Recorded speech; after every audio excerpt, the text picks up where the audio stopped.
Hello दोस्तों, good morning. आशा करता हूँ आप लोग सब अच्छे होंगे।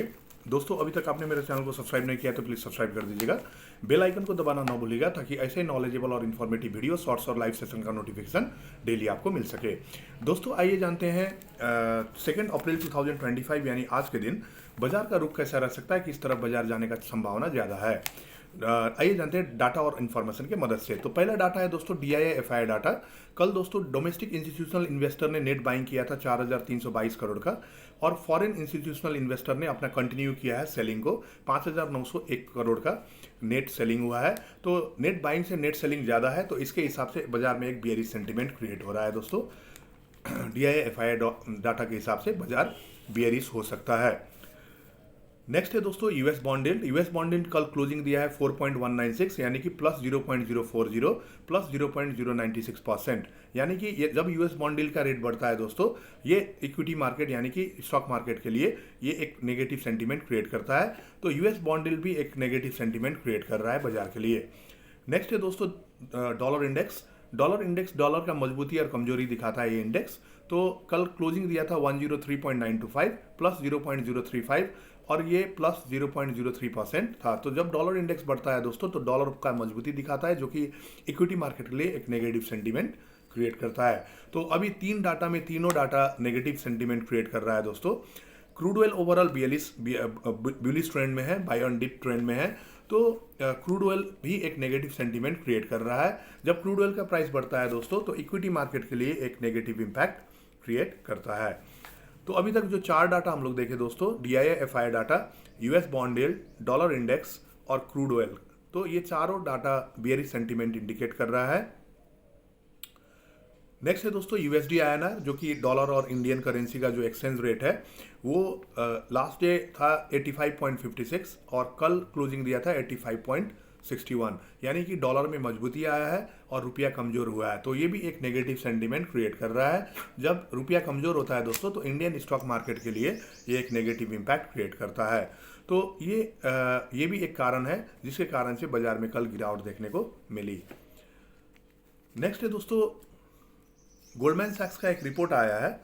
गोल्डमैन सैक्स तो बाकी दिनों में जनवरी से तो बुलिश ही थे, मगर अभी कल एक रिपोर्ट आया गोल्डमैन सैक्स का, जिसके कारण से थोड़ा एक डर का माहौल बना हुआ है। पहले गोल्डमैन सैक्स का ये कहना था कि जनवरी से मार्च तक यानी मार्च एंड तक 24,000 निफ्टी, और जो कि हम लोग को 23,800 तक जाते हुए दिखा भी, और दिसंबर तक 27,000 निफ्टी। तो अभी फिलहाल गोल्डमैन सैक्स का थोड़ा रिपोर्ट कंट्रोवर्शियल आया है, यानी कि बुलिश से थोड़ा बहुत बियरिश की तरफ गोल्डमैन सैक्स का रुख दिख रहा है कल का रिपोर्ट से। तो कल का रिपोर्ट में ये कहा गया दोस्तों कि ट्रम्प का अभी जो टैरिफ पॉलिसी है, इसके कारण से अमेरिका में आने वाले 12 महीने में मंदी दिख सकता है और ये मंदी गहरा सकता है। अभी मंदी का एक्सपेक्टेशन किया जा रहा था, मंदी का खतरा 20%, 20%, और ये बढ़ के हो सकता है 35%। और दोस्तों ये इसके कारण से जो मंदी है, इसके कारण से कंज्यूमर का कॉन्फिडेंस घट सकता है। यूएस के में जो कंज्यूमर्स है, जो उपभोक्ता हैं, उनका कॉन्फिडेंस घट सकता है अपने इकोनॉमी के प्रति, जो कि एक अच्छा संकेत नहीं है। रियल इनकम यानी कि परचेजिंग पावर जो है लोगों का कम हो सकता है।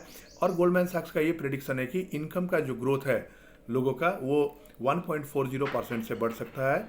1.40% से बढ़ सकता है, और इन्फ्लेशन जो है महंगाई 3.50% से बढ़ सकता है। यानी कि इनकम ग्रोथ के मुकाबले महंगाई ज़्यादा दर से बढ़ सकता है, जो कि एक अच्छा संकेत इकोनॉमी के लिए नहीं माना जाता है। Next GDP growth rate expectation है 1% का, मतलब जीडीपी ग्रोथ रेट भी 1% है, तो काफ़ी कम है दोस्तों। तो ये मंदी का खतरा दिखाई दे रहा है अमेरिका में, और इसके कारण से एक स्टैगफ्लेशन क्रिएट हो सकता है। स्टैगफ्लेशन मतलब होता है इन्फ्लेशन बढ़ना और ग्रोथ कम होना। तो ये स्थिति, महंगाई बढ़ने के बावजूद भी ग्रोथ कम होने का स्थिति दिख सकता है, जो कि एक स्टैगफ्लेशन डिनोट करता है। तो दोस्तों ये सारे डाटा देखने के बाद अभी तक जितने भी मैंने 6 डाटा आप लोगों को बताया, DIA-FII data, US bond yield, dollar index, crude oil, USD INR और गोल्डमैन सैक्स का रिपोर्ट, ये सब रिपोर्ट बियरिश सेंटीमेंट क्रिएट कर रहा है। नेक्स्ट है दोस्तों ट्रम्प का टैरिफ पॉलिसी, जो कि आज बहुत बड़ा घोषणा होने वाला है, ऐसा सुनने में आ रहा है। ऑटो कंपोनेंट में 25% और भी बहुत सारे घोषणा होने वाले हैं, फार्मा सेक्टर, चिप सेक्टर। तो इसके कारण से एक डर का माहौल है, जो कि एक बाजार में फिर से एक बियरिश सेंटीमेंट क्रिएट कर रहा है। नेक्स्ट है दोस्तों मॉर्गन स्टैनली। मॉर्गन स्टैनली अभी भी कोई ऐसा बियरिश रिपोर्ट नहीं आया है मॉर्गन स्टैनली का। मॉर्गन स्टैनली का ये कहना है कि 2027 दिसंबर तक निफ्टी जो है सेंसेक्स 1,05,000 पहुंच सकता है, 1,05,000। बेस्ट कंडीशन रहा तो, गुड कंडीशन में 93,000, और यदि एकदम वर्स्ट कंडीशन रहा तो यहाँ से 6% तक टूट सकता है। यानी कि मॉर्गन स्टैनली के हिसाब से एक लगभग बॉटम मार्केट का बन चुका है, तो यहाँ से बाउंस बैक अच्छा खासा दिख सकता है। तो मॉर्गन स्टैनली अभी तक के डाटा में एक ऐसा डाटा है, एक ऐसा स्टेटमेंट है जो एक बुलिश सेंटीमेंट बाजार में क्रिएट कर रहा है।